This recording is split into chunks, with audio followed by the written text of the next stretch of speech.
There's no doubt that Brexit poses a great number of challenges to the government and to MPs of all parties, not least this challenge of replacing European Union laws and jurisdiction with equivalent UK laws and regulations. Thank you very much, Mr. Speaker. It's a pleasure to follow the Honourable Gentleman for Gainsborough and his constructive and positive contribution, because there's no doubt that Brexit poses a great number of Thank you very much, Mr. Speaker. It's a pleasure to follow the Honourable Gentleman for Gainsborough and his constructive and positive contribution, because there's no doubt that Brexit poses a great number of challenges to the government and to MPs of all parties, not least this challenge of replacing European Union laws and jurisdiction with equivalent UK laws and regulations under UK jurisdiction. That is the purpose of this bill. It isn't really a repeal bill at all, rather it is the Great Adoption Bill, incorporating a huge swathe of EU laws that the UK signed up to into UK law, and that is necessary. So there is a legal basis to a whole range of economic, environment and social activity the day after we leave the EU in March 2019. For that reason, I do not regard this bill as hugely controversial. If it was abolishing workers' rights, abandoning paid holidays and ending pollution controls, that would be different, but it does not. However, it is undoubtedly the case the proposed bill needs amending for many of the reasons outlined by my right honourable friend, the member for Holborn and St Pancras. First, the Henry VIII clauses. Transferring all of these laws and regulations into UK law is an unenviable task. It would also be impossible to put every change or updated regulation before Parliament in primary legislation. Now, this House, as we know, passes many statutory instruments. But in this case, the government needs to back a mechanism for providing a filter to separate the routine or the modest from the more important changes governments today and in the future may wish to make in the coming years. Now, if a mechanism via, say, a scrutiny committee could identify or provide a path for members to ensure important measures are brought before this House for debate and a vote, the government could remove any suspicion that it seeks a ministerial power grab.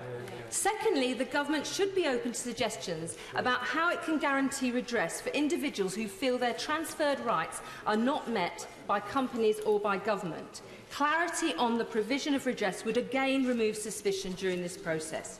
The truth is, whoever was in government, we would have to pass a bill of this kind to prepare for leaving the EU in March 2019.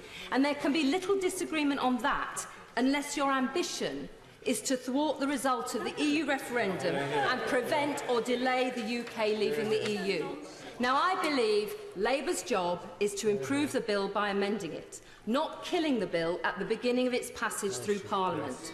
Labour's reasoned amendment declines to give a second reading to the European Union withdrawal bill, which, if successful, would kill the bill.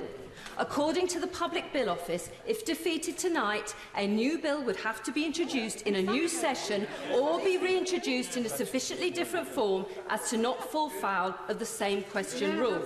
Either way you look at it, defeat for this bill implies a substantial delay in transferring EU law into UK law, thereby increasing the uncertainties while the Brexit clock ticks towards midnight.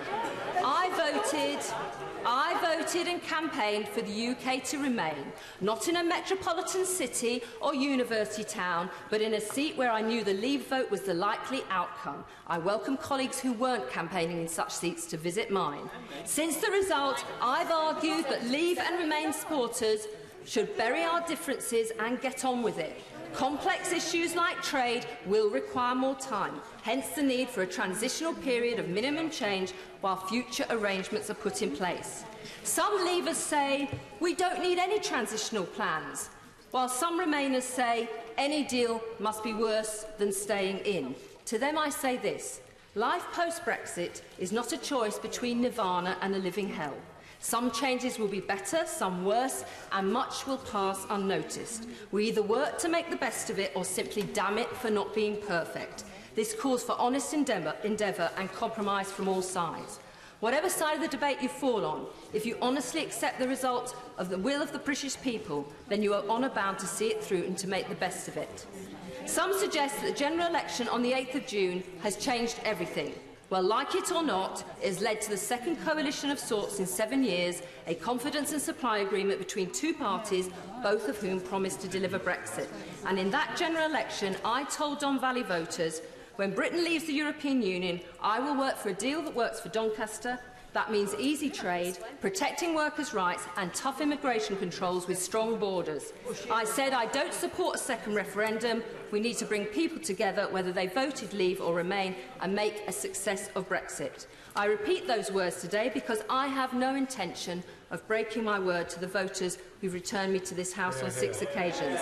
I hope ministers will listen to the concerns raised about this bill, because the government's lack of openness, collaboration and foresight to produce a better bill has not helped. To the government I say, treat Parliament with respect and be open to constructive suggestions to improve the bill. I will work with others to improve this bill, but tonight I cannot vote to block this bill, and I shall be abstaining to allow the bill to be further discussed and amended. We have a job to do to ensure a smooth, orderly Brexit for the British people, for British businesses and for a continuing friendship and partnership with the EU. Goldsmith. Thank you, Mr. Speaker.